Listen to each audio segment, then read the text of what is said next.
आज के morning session में, जैसा कि आज का जो दिन है गुरु पूर्णिमा का दिन है,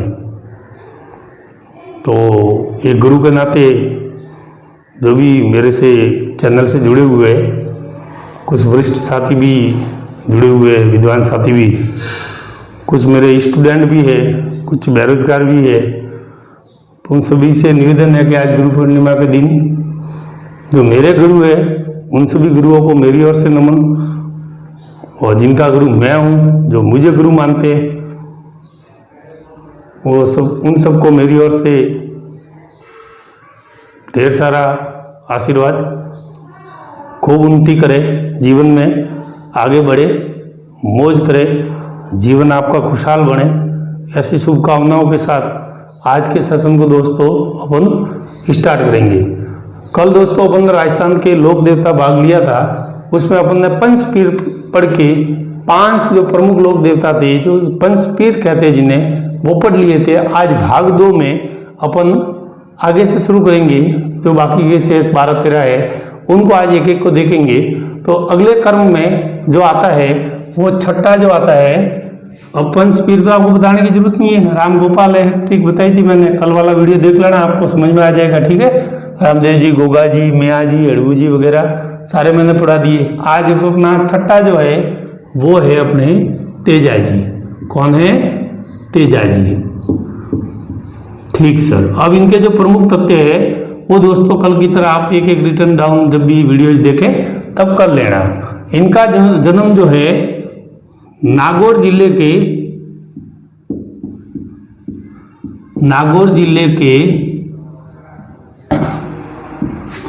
खड़नाल गांव में हुआ। ये जाटों के आराध्य देव है, यानी जाटों के आराध्य देव तेजा जी का जो जन्म है वो नागौर जिले के खड़नाल गांव में हुआ था। तो ये जाटों के आराध्य देव है। नेक्स्ट में अपन दोस्तों देखते हैं कोई इनका बायोडाटा, पिता का नाम, ठीक है, ताहाड़ जी जाट, ठीक है। पिता का नाम क्या है? ताहाड़ जी जाट। माता का नाम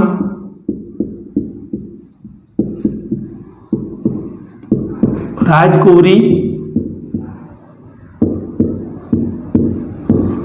और पत्नी का नाम पेमल दी। ये दोस्तों इनके परिवार का बायोडाटा।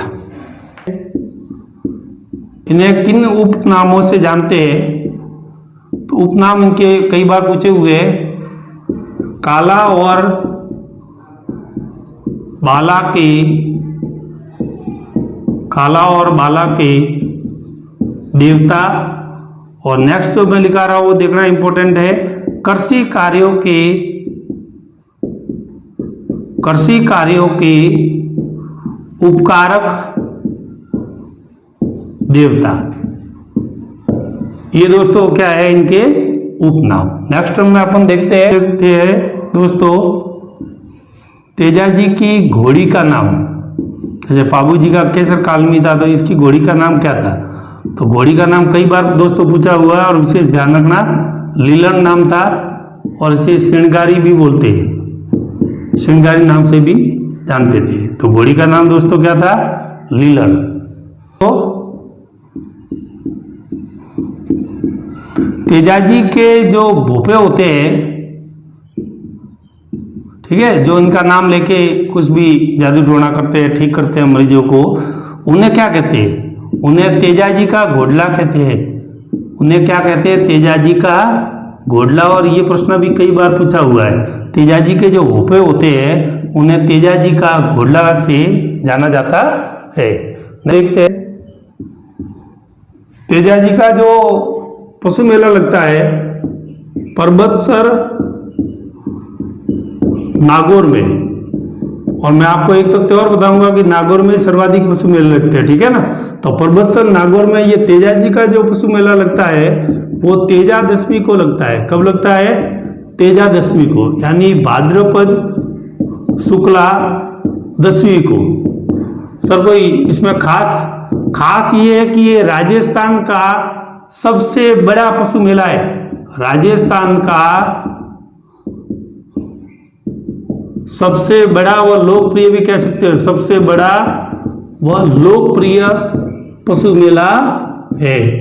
वैसे तो मेले खूब लगते हैं, लेकिन ये मेला जो है वो थोड़ा इंपॉर्टेंट है। इसमें 3 तथ्य ध्यान रखना। परबतसर नागौर में बढ़ता है। कब बढ़ता है सर? तेजा दशमी को, भाद्रपद शुक्ला दशमी को, और राजस्थान का सबसे बड़ा व लोकप्रिय पशु मेला है। नेक्स्ट में अपन दोस्तों कर्मस्थली, तेजा जी ने अधिकतम काम क्या किया? तो बांसी दुगारी करके एक स्थान है, बांसी दुगारी करके एक स्थान है। कौन से जिले में सर? बूंदी जिले में। तो ये इनकी कर्मस्थली रही है। क्या रही है? कर्मस्थली, मतलब यहाँ पर रहकर इनको जो भी जीवन भर काम किए वो अधिकतम काम इन्होंने यहाँ किए, इसलिए बांसी दुगारी जो बूंदी में आया हुआ है इसे अपन क्या बोलते हैं? इनकी तेजा जी की कर्मस्थली बोलते हैं। नेक्स्ट, तेजा जी ने लाचा गुजरी की गाय छुड़ाते समय प्राणोत्सर्ग किए, यानी इनकी मूर्ति जब हुई तो लाचा गुजरी की गाय जब छुड़ाने गए थे, उस युद्ध में ये मारे गए थे, तो प्राणोत्सर्ग किए। इसी क्रम में अपन देखेंगे तो इनकी समाधि भी बनी हुई है सर। वीरगति को कहाँ प्राप्त हुए थे? ये सेंद्रिया अजमेर में। तो सेंद्रिया जो अजमेर में है वहाँ इनका समाधि स्थल है। ठीक है दोस्तों, तो ये थे अपने आज के छठे जो लोक देवता तेजा जी, उनके बारे में जो प्रमुख तथ्य थे वो मैंने आपको बता दिए। नेक्स्ट टर्म में अपन दोस्तों लेते हैं 7वां। अगले टर्म में लेते हैं अपन 7 नंबर पर वीर कल्ला जी। शासन ज़्यादा लंबा नहीं हो इसलिए आप इस तरह से ही देख लो। देखो ज़्यादा तथ्य इनके बारे में नहीं है, जो प्रमुख थे वो तो हो गए अपने। कल्ला जी भी प्रमुख ही है। जन्म जो है वो सामियाना हुआ था। सामियाना गांव कौन सा कहाँ आया हुआ है सर? मेड़ता में। कहाँ आया हुआ है? मेड़ता में। इनकी जो समाधि है वो चित्तौड़गढ़ दुर्ग में या चित्तौड़गढ़ के भैरवपुर दुर्ग में स्पेशल इनकी समाधि बनी हुई है। इनके पिता जो थे उनका नाम था आस सिंह। कल्ला जी जो थे ये स्पेशल तथ्य सर मीराबाई के भतीजे थे। मेड़ता से संबंध है तो मीराबाई के ये क्या थे? भतीजे। उपनाम मैंने यहाँ भी लिखे और यहाँ भी लिखे। यहाँ सर ये उपनाम अलग से क्यों? क्योंकि ये परीक्षा में स्पेशली पूछा जाता है। उपनाम 4 हाथों वाले देवता के रूप में कौन से लोक देवता जाने जाते हैं? तो कल्ला जी जाने जाते हैं। अब क्यों जाने जाते हैं? क्योंकि अकबर के विरुद्ध जब युद्ध हुआ उस समय कल्ला जी ने जयमल को अपने कंधे पर बिठाकर धमाधम युद्ध किया था। किसके साथ? अकबर के साथ। तो 2 जयमल के हाथ और 2 कल्ला जी के हाथ, 4-4 हाथों से जब काटना शुरू किया तो इसीलिए इनको 4 हाथों वाले देवता कहते हैं। इसलिए वो इस उपनाम को मैंने अलग से लिखा है। बाकी और भी उपनाम है वो नीचे है। इनकी कुलदेवी है सर जो कल्ला जी की, वो है नागणेची माता।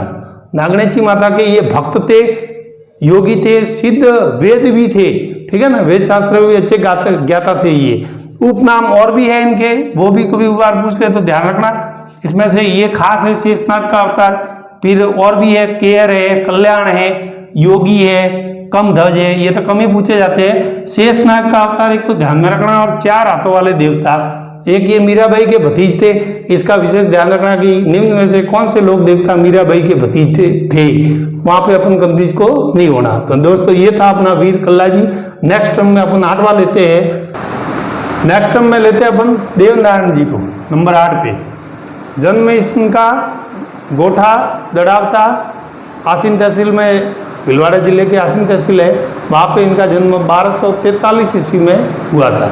जन्म आप दोस्तों देख रहे हैं गोठा दड़ावता, तहसील कौन सी है सर? आसीन, जिला कौन सा है? भिलवाड़ा, और सन कौन सा है? 1243 ईस्वी। पिता सर कौन थे? सवाई भोज बगड़ावत, माता सेड़ू खटाणी, पत्नी पीपल दे। ठीक है, इनके 4 देवरे हैं, इन्हें 4 धाम भी कहते हैं। एक तो है गोठा दड़ावता में, वो आसीन तहसील भिलवाड़ा में। दूसरा देव धाम जोधपुर या निवाई टोंक में, और तीसरा है देव माली अजमेर, या इनकी समाधि भी बनी हुई है। चौथे धाम में देव डूंगरी चित्तौड़गढ़। ठीक है, पूजा जो सर होती है इनकी, वो प्रतिमा की जगह ईंट की होती है, यानी इनकी मूर्ति नहीं रखी जाती, वहाँ ईंट रखी जाती है और ईंट की पूजा होती है। यहाँ से दोस्तों प्रश्न बनेगा और कई बार पूछा है, फड़ जो है इनकी वो सबसे तो प्राचीन है और सबसे लंबी है। सबसे प्राचीन और सबसे लंबी फड़ किसकी है? तो देवनारायण जी की फड़ है। किसकी है? देवनारायण जी की। और इनकी फड़ इतनी लोकप्रिय हुई कि भारत सरकार ने 1992 में इस पर डाक टिकट भी जारी किया। 1992 में इस पे डाक टिकट भारत सरकार ने जारी किया। इनके उपनाम भी दोस्तों देख लो, विष्णु के अवतार है तो विष्णु का अवतार भी इनको कहते हैं, उदल जी भी कहते हैं और देव जी भी कहते हैं। और समाधि मैंने पहले भी बोल रखा और फिर भी मैंने लिखा आपके लिए, देव माली अजमेर जो इनका एक धाम कहलाता है, ये तीसरा स्थान का, यहाँ पर इनकी समाधि बनी हुई है। तो दोस्तों देवनारायण जी में जो खास है वो यहाँ से तो मैंने कभी क्वेश्चन देखा नहीं, ठीक है ना, जन्म में तो फिर भी ठीक है, यहाँ तो ये तो पूछने लायक है नहीं। ये इनके 4 देवरे हैं, यहाँ से क्वेश्चन जरूर आता है, निम्न में से कौन सा देवनारायण से संबंधित धाम नहीं है? तो 4 धाम आप अच्छी तरह से याद कर लेना। एक इनकी फड़, ये सबसे प्राचीन और लंबी, कई बार पूछा गया है। 1992 में भारत सरकार ने कौन से लोक देवता पे डाक टिकट जारी किया था? तो देवनारायण जी पे। कब किया था? तो 1992 पे। पूजा इनकी प्रतिमा की नहीं होती, ईंट की होती है। उपनाम भी पूछ ले तो विष्णु का अवतार, उदल जी और देव जी, और समाधि इनकी तीसरे धाम में है, देव माली अजमेर में आया हुआ है, ये इनकी समाधि है। तो ये दोस्तों था अपने 8वें लोक देवता देवनारायण जी। नेक्स्ट टर्म में अपन देखते हैं, चलिए दोस्तों नेक्स्ट टर्म में अपन ने लोक देवता है मल्लीनाथ जी। ज़्यादा तथ्य नहीं, मैंने पहले ही कहा था जो प्रमुख लोक देवता थे उनके तो तथ्य हो गए। अब इनके कभी कभार प्रश्न आ जाए तो इनको भी अपने को पढ़ना तो पड़ेगा ही, तो इनके तथ्य मैं लिख के रखा। आपका भी सेशन ज़्यादा लंबा नहीं हो, आप भी बोर नहीं हो, तो ज़्यादा जानकारी है नहीं। आप पिता मारवाड़ शासक तीड़ा जी थे, उनके ये पुत्र थे। माता जानी दे नाम था, पत्नी रूपा दे नाम था। बाड़मेर जिले के मालानी क्षेत्र का नामकरण है वो मल्लीनाथ जी के नाम पे हुआ था। ये मालानी क्षेत्र का जो नामकरण हुआ था ना, वो मल्लीनाथ जी के नाम पे हुआ था। फिरोज तुगलक का एक सूबेदार था, ये कभी कभार पूछ ले, मुस्लिम आक्रांता है ये भी। तुगलक भी वैसे सन की राजा था मुगलों में, तो उसका एक सूबेदार था निजामुद्दीन, इनको इन्होंने हराया था युद्ध में। इनका प्रमुख मंदिर दोस्तों ध्यान रखना तिलवाड़ा बाड़मेर में है, और यही इनका प्रमुख स्थान भी है जहाँ पे इनका मंदिर बना हुआ है। और यहाँ मेला भरता है चैत्र मास में, जो कई बार पूछ लिया गया है, जो RS तक के एग्जाम में प्रश्न अगर आया है तो यहाँ से आया है। प्रमुख मंदिर इनका तिलवाड़ा बाड़मेर में, और मेला भी चैत्र मास में, प्रतिवर्ष चैत्र मास में इनका मेला पड़ते हैं। बाकी तथ्य तो लगभग न के बराबर कभी मैंने एग्जाम में देखा है, बाकी ये RS के एग्जाम में मैंने कई बार इस प्रश्नों को देखा है। इनका प्रमुख मंदिर तिलवाड़ा तो बाड़ोता के पास है, वहाँ पे बाड़मेर जिले में है, और मेला इनका प्रतिवर्ष चैत्र मास में पड़ता है। तो इस तथ्य को दोस्तों थोड़ा ध्यान रखना। मैंने पहले ही बोला था कि जो प्रमुख लोक देवता है वो तो हो गए, जो बाकी है उनके 1-2 तथ्य भी इंपॉर्टेंट रहते। क्या मालूम अपना अलग कौन सा लोक देवता पे जाके गिरे, इसलिए अपने को सभी पढ़ने पड़ेंगे। इसी क्रम में इनको मैं आपको बता रहा हूँ ताकि 1-2 तथ्य इनके भी याद रखना, क्योंकि ये भी तो आके लोक देवता थे। तो मल्लीनाथ जी में मेरा आपको एक ही सलाह है, इस तथ्य को थोड़ा ज्यादा ध्यान में रखना। ठीक है दोस्तों, नेक्स्ट 10वां लेते हैं अपन। नेक्स्ट में दोस्तों देखते हैं अपन 10वें लोक देवता तल्लीनाथ जी, और ये तो मेरे स्थानीय जिले से ही संबंधित है। तो इनका प्रमुख स्थल जो है पांचोटा और तहसील में आया हुआ है, और जालोर जिला कहाँ? जालोर, ठीक है ना। प्रमुख स्थल है कहाँ पे? पांचोटा, तहसील कौन सी है? और जिला कौन सा है? जालोर। मूल नाम इनका सर क्या था? ये वास्तव में लोक देवता थे क्या? नहीं, ये गांगदेव राठौड़ के नाम इनका मूल नाम था, और शेरगढ़ ठिकाने के ये शासक थे, ठीक है ना, यानी राजा थे। उसके बाद में इनके गुरु मिले इनको जालंधर नाथ जी। इन जालंधर नाथ जी से ये दीक्षा लेके बाद में योगी बने, लोक देवता बने और तल्लीनाथ जी कहलाए। यानी कि पहले ये शासक थे, और कई जैन धर्म में भी आपने देखा हो तो लगभग बुद्ध धर्म में भी देखा हो तो कई शासक ही जो है मोह माया त्याग के बाद में दीक्षा ग्रहण करके क्या बन जाते हैं, सन्यासी का रूप धारण कर लेते। उसी क्रम में तल्लीनाथ जी भी ऐसे ही थे। ये गांगदेव राठौड़ के नाम से जाने जाते थे, शेरगढ़ ठिकाने के शासक थे। बाद में गुरु जालंधर नाथ जी से इन्होंने दीक्षा ली और उनके तल्लीनाथ जी नाम से ये लोक देवता फेमस हुए। ये सर पर्यावरण प्रेमी है, यही एक लोक देवता है जो पर्यावरण प्रेमी है। तो ये 500टा और मैंने जालोर जो बताया है, तो यहाँ पर पहाड़ी है, उस पहाड़ी को अपन पंचमुखी पहाड़ी कहते हैं। कभी हमारे जालोर आओ तो आप जरूर देखना, पंचमुखी पहाड़ी कहते हैं कि आज भी इस पंचमुखी पहाड़ी पर कोई एक पेड़ का पत्ता भी नहीं तोड़ता है। लकड़ी काटना तो बहुत दूर की बात है, पेड़ का पत्ता भी नहीं तोड़ता है। इतनी इनकी तल्लीनाथ जी की पर्यावरण प्रेमी होने के कारण इनकी आज तक इतनी मान्यता है कि इनका एक पत्ता भी वहां पर पंचमुखी पहाड़ी पे, कहाँ जो 500टा हमारे जालोर जिले के और तहसील में आई हुई है पंचमुखी पहाड़ी पर, वहां पर कोई व्यक्ति पर्यावरण के साथ कोई छेड़छाड़ नहीं करेगा। जैसे जोधपुर जिले के बाहर खेजल्डी गांव है, वहां के लोग कैसे पर्यावरण प्रेमी, ठीक उसी तरह से ये हमारे जालोर स्थानीय जिले से, मैं इसी जिले से बिलोंग करता हूँ, तो मुझे भी गर्व होगा कि पर्यावरण के संबंधित तल्लीनाथ जी हमारे जिले के थे। ठीक है, अगले क्रम में दोस्तों एक बात ध्यान रखना, कोई जहरीला जानवर किसी पशु वगैरह को काट लेते हैं, ठीक है, या किसी को भी काट ले, जहरीला जानवर तो मालूम है जहर चढ़ता मर जाता है, तो इनके नाम का अगर डोरा बांधते हैं, ऐसा मानते था कि इनके नाम का डोरा या धागा बांध लेते हैं तल्लीनाथ जी का नाम लेके, तो वो ठीक हो जाता है, ऐसी भी मान्यता है और डोरा बांधा भी जाता है। ठीक है दोस्तों, तो तल्लीनाथ जी के बारे में प्रमुख तथ्य जो है वो आपको 500टा और जालोर, ये गांगदेव राठौड़, इनका मूल नाम ध्यान रखना, ये शासक थे, बाद में इन्होंने दीक्षा लेके ये लोक देवता बने, ये थोड़ा सा अपने को ध्यान रखना। पर्यावरण प्रेमी थे, ये तथ्य ध्यान रखना। इस पहाड़ी पे कोई पत्ता भी नहीं तोड़ता है, जहरीला जानवर काटने पर दोस्तों इनके नाम का अगर डोरा बांध दो तो वो व्यक्ति पशु ठीक हो जाता है। अगले क्रम में अपन दोस्तों लेंगे 11वां, तो नेक्स्ट क्रम में लेते हैं अपने 11वां लोक देवता झड्डा जी। झड्डा जी का दूसरा नाम भी आपके कोष्टक में मैंने लिख रखा है, रूपनाथ जी। क्यों सर रूपनाथ जी कहलाए? क्योंकि इन्होंने नाथ संप्रदाय से दीक्षा ली थी, उसके बाद में ये रूपनाथ जी कहलाए थे। प्रमुख स्थल का है इनका सर कोलूमंड जोधपुर में। पिताजी सर बूढ़ो जी थे, इनके भाई ये पाबू जी के भाई थे। किसके भाई थे? पाबू जी के भाई।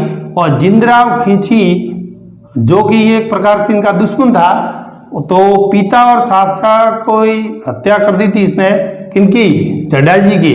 तो उसका बदला इन्होंने जिंदराव खींची को मार के लिया था। तो जिंदराव खींची को किसने मारा था? झड्डा जी ने, क्योंकि इसके पिता और चाचा दोनों को जिंदराव खींची ने समाप्त कर दिया था, तो उसका बदला लेने के लिए इसने जिंदराव खींची को मार दिया था। प्रमुख स्थान सर कोलूमंड जोधपुर में तो हो गई, साथ में एक सिंबुदड़ा याद रखना, बीकानेर में भी इनका प्रमुख स्थान जो है। और सर एक बहुत विशेष बात है, अपने राज्य से हटकर हिमाचल प्रदेश में जाते हैं पंडित, तो हिमाचल प्रदेश के लोग भी बाबा बालकनाथ के रूप में इनको पूजते हैं। तो आप ये ध्यान रखना कि ये तो अपना राज्य से बाहर भी एक लोक देवता है जिनकी पूजा होती है, तो वो है झड्डा जी या रूपनाथ जी। तो वो कौन से राज्य में होती है? HP हिमाचल प्रदेश में, जहाँ बाबा बालकनाथ के रूप में इनकी पूजा होती है। और दीक्षा इन्होंने मैंने पहले बता दिया नाथ संप्रदाय से ली थी, इसीलिए ये रूपनाथ जी कहलाए। तो ये दोस्तों थे अपने झड्डा जी। नेक्स्ट क्रम में लेते हैं अपन 12वां लोक देवता। नेक्स्ट 12वें क्रम में अपन लेते हैं वीर बिग्गा जी। ये भी अपने लोक देवता है। प्रमुख स्थल सर का है बिग्गा गांव, बीकानेर में। और बीकानेर की कौन सी तहसील है? डूंगरपुर तहसील। डूंगरपुर वैसे जिला भी है, आप ध्यान रखना। बीकानेर की डूंगरपुर तहसील में गांव है बिग्गा गांव, वो इनका प्रमुख स्थल है। जाखड़ समाज के ये कुल देवता है, ध्यान रखना। ये प्रमुख तथ्य है इनका। जन्म सर बीकानेर के एक गांव है रीडी गांव, यहाँ इनका जन्म हुआ था। और गो रक्षार्थ, ये भी गो रक्षा में विश्वास रखते थे और गो रक्षा करते थे। तो गो रक्षार्थ इसने मुस्लिम लुटेरे जब गायों को लूट के ले जा रहे थे, उस समय युद्ध करते समय इन्होंने प्राणोत्सर्ग यानी अपने प्राणों को त्याग दिया। इनका मेला पड़ता है क्या सर? बिल्कुल। बीकानेर जिले की डूंगरपुर तहसील के ये प्रमुख स्थल जो इनका बिग्गा गांव जो है, इस बिग्गा गांव में इनका क्या बढ़ता है? प्रतिवर्ष मेला बढ़ता है। तो प्रमुख तथ्य में आप देखेंगे, मैंने पहले ही कहा था कि आगे जो लोक देवता है उनके एक दो तथ्य प्रमुख रहते हैं। तो आप कहाँ से कौन से जिले से संबंधित है, एक तो ये तथ्य ध्यान रखना, और एक इनका ये जो मेला है ये थोड़ा सा ध्यान में रखना, क्योंकि मैंने कहा था जो प्रमुख लोक देवता है वो अपने आगे चले गए, ये भी प्रमुख ही है। अब प्रश्न यहाँ से आ गया तो बाकी अपने बाबू जी क्या काम आएंगे अगर ये मेला पूछ लिया तो, इसलिए पढ़ना जरूरी है। तो सारे लोक देवता अपन देखेंगे दोस्तों। अगले क्रम में अपन 13वां लेते हैं। नेक्स्ट क्रम में अपन 13वां लेते हैं फत्ता जी। दोस्तों बता दूं ये भी तल्लीनाथ जी की तरह मेरे स्थानीय जिले से ही है, सांतु गांव है, बागरा के पास में ही, जालोर जिले में। वहाँ इनका प्रमुख स्थल है, मंदिर भी वहीं प्रमुख इनका बना हुआ है, ठीक है। और मेला भी बहुत विशाल भरता है भाद्रपद शुक्ला नवमी को सांतु गांव में ही। और सर ये लोक देवता क्यों कहलाए, क्योंकि ये लुटेरों से, यानी सांतु गांव को जो पहले लुटेरे वगैरह होते थे वो गांवों को लूटने का काम करते थे, डाकू लोग वगैरह, तो लुटेरों से रक्षा करते हुए ये वहाँ पे शहीद हो गए थे। इन शहीद होने के कारण वहाँ पे इनका मंदिर बना दिया गया और सांतु गांव में आज भी इनकी खूब मान्यता है। और मैं कह रहा हूँ भाद्रपद शुक्ला नवमी को प्रतिवर्ष यहाँ पर विशाल मेला पड़ता है। तो फत्ता जी के बारे में ज़्यादा प्रमुख तथ्य नहीं है सर। इससे पहले अपने जालोर जिले से ही एक और थे तल्लीनाथ जी, जो पर्यावरण प्रेमी थे, पानसोड़ा का मैंने और तहसील का बताया था, तो वो थे। और दूसरे जालोर के अपने हैं सांतु गांव से, जालोर से फत्ता जी। फत्ता जी को याद रखना, इनका प्रमुख स्थल जालोर और मेले का ये तिथि है याद रखना, ये पूछ लिए कई बार। मेला भाद्रपद शुक्ला नवमी को सांतु गांव जालोर में किस लोक देवता का पड़ता है, तो फत्ता जी का, ठीक है दोस्तों। नेक्स्ट क्रम में अपन लेते हैं अगला। नेक्स्ट क्रम में अपन दोस्तों देखते हैं 14वें नंबर पे लोक देवता, जो हमारे पड़ोसी जिले से ही है, भूरिया बाबा। दूसरा नाम इनका गौतमेश्वर है और ये मीणा जनजाति के आराध्य देव है, ठीक है ना सर। इनका मेला बढ़ता है, बहुत बड़ा मेला बढ़ता है, पोसालिया गांव है, ठीक है। पोसालिया गांव कहाँ पे आया है सर, सिरोही जिले में। कहाँ पे, सिरोही जिले में। और इस मेले की विशेषता है सर, मैं आपको और विशेषता के साथ दूसरे तथ्य भी बताऊंगा। मीणा युवक जो आते हैं, ये मीणा युवक यहाँ पे अपनी दुल्हन को पसंद करते हैं, यानी ये मीणा जाति के जो लोग आते हैं तो यहाँ पर नवयुवक नवयुवती को पसंद करते हैं, पसंद आने पर उसको दुल्हन बना के शादी कर लेते हैं। दूसरा एक बहुत ही इंपॉर्टेंट तथ्य इस मेले की, खास विशेषता इस मेले की क्या है, पोसाले गांव कि सर मीणाओं के अलावा, मीणा एक तो यहाँ पे प्रशासन को बिल्कुल अलाउ नहीं करता, ठीक है ना। यानी अगर पुलिस को भी चौकी बनानी है तो 2 किलोमीटर दूर चौकी बनानी है। पुलिस की वर्दी में, यहाँ प्रशासन किसी भी वर्दी में वर्दीधारी इसमें मेले में घुस नहीं सकता। नहीं तो ये मीणा जाति के लोग बड़े आक्रामक प्रवृत्ति के होते हैं, ये कहते हैं कि हमारी सुरक्षा हम खुद करेंगे। तो कहने का मतलब मीणा जाति कहती है कि हम इस मेले की पूरी सुरक्षा करेंगे, प्रशासन को देखने की जरूरत नहीं है। और वास्तव में इस मेले में मीणा जनजाति फिर भी प्रशासन को तो देखना ही पड़ता है काम, तो चौकी बनाते हैं वो इस मेले से थोड़ी दूर, किलोमीटर दूर, वहाँ पे वर्दीधारी बैठते हैं। कि वर्दीधारी व्यक्ति अगर वर्दी में नहीं जाए तो अलाउ है, अपन भी जा सकते हैं। बाकी वर्दी पहन के इस मेले में जाने पर मीणा जनजाति के युवक क्या होते हैं, चिढ़ जाते हैं। ये थोड़ा स्पेशल तथ्य था हमारे पड़ोसी जिले में, तो तथ्य बात थी तो आपको बता दी। नेक्स्ट है अपने 15वें केसरिया कुंवर जी। केसरिया कुंवर जी का प्रमुख स्थल आप देख लो, ददरेवा चूरू में है। ये गोगा जी के पुत्र थे केसरिया कुंवर, पिता इनके गोगा जी थे। और इनके जो भोपा होते हैं केसरिया कुंवर के, वो सांप काटने पर सर्पदंश का इलाज करते हैं। किसका इलाज करते हैं, सर्पदंश का इलाज करते हैं। तो मैंने वैसे पहले ही दोस्तों कहा था कि आगे वाले लोक देवताओं में 1-2 सत्य इंपॉर्टेंट रहेंगे, तो ये अपने 15वें लोक देवता केसरिया कुंवर। नेक्स्ट में अपन लोक देवता लेते हैं 16वां, 17वां और 18वां, और उसके बाद अपना सेशन आज का खत्म करेंगे। अपन जितने लोक देवता थे इंपॉर्टेंट पहले हो चुके हैं और ये सारे इंपॉर्टेंट ही है, इनके बारे में भी जो तथ्य है इनको भी अपन देखेंगे। पनराज जी, पनराज जी का संबंध है पनराज सर जैसलमेर से। इनकी खासियत यह है कि इनका मेला जो भरता है सर यहाँ पर वर्ष में 2 बार भरता है। सर वीर गति को कैसे प्राप्त हुए, लोक देवता कैसे बने, तो मुस्लिम लुटेरों से गो रक्षार्थ यानी गायों की रक्षा करते हुए शहीद हुए थे, इसलिए लोक देवता के रूप में क्या हुए, पनराज जी विख्यात हुए। उसके बाद में नेक्स्ट क्रम में 17वां अपन देखते हैं देव बाबा। इनका संबंध नगला जाज भरतपुर से है और इनकी भी विशेषता है कि इनका भी मेला है, साल में 2 बार नगला जाज में भरता है भरतपुर में। और मेवात अंचल में इनका एक तथ्य ध्यान रखना, ये प्रश्न पूछा हुआ भी है, मेवात अंचल में ग्वालों के देवता के रूप में ये क्या है, विख्यात है। तो ग्वालों के देवता के रूप में मेवात अंचल में विख्यात लोक देवता कौन से है, तो आपका उत्तर रहना चाहिए देव बाबा। और अंतिम क्रम में देखेंगे बड़े शानदार चाचा भतीजा देखेंगे, डोंगजी जवार जी चाचा भतीजा थे, बटोट पाटोदा सीकर से इनका संबंध था। और सर ये कछवा वंशीय राजपूत थे और इनका एक ही काम था, क्या सर, बड़े ही दयालु प्रवृत्ति थे। तो अंग्रेजों ने वैसे ही खूब परेशान कर रखा था आप लोगों को, तो अंग्रेज सामनियों को लूटना और दूसरी बात अपने यहाँ के अमीर जो गरीबों का खून सूच कर धन इकट्ठा करते थे, उन अमीरों को भी लूटना। फिर लूट के क्या करना सर, ये धन इकट्ठा करते थे कि नहीं, सारा धन किसको बांटना, गरीबों को, यानी घर पे कुछ नहीं रखना। तभी जाके ये शेखावटी में क्या लोक देवता के रूप में विख्यात हुए। यानी डोंगजी जवार जी जो साचा भतीजा थी, ये शिखर से संबंध बटोट पाटा से रखते हैं और इनका एक ही काम था, अंग्रेज सामनी और अमीरों को लूट के धन किसको देना दोस्तों, गरीबों को। तभी ये शेखावटी में लोक देवता के रूप में क्या हुए, विख्यात हुए। तो सर मित्रों मेरे जितने भी लोक देवता थे, जहाँ तक मेरा प्रयास था और जहाँ तक तथ्य आज तक पूछे गए इम्पोर्टेंट जो भी है लोक देवता, और भी 2-4 रहेंगे, लेकिन जहाँ से मैंने क्वेश्चन देखे और जिन जिन लोक देवताओं को अधिकतर बार पूछा गया है उन्हीं क्रम में मैंने 18 लोक देवता आपको पढ़ाए।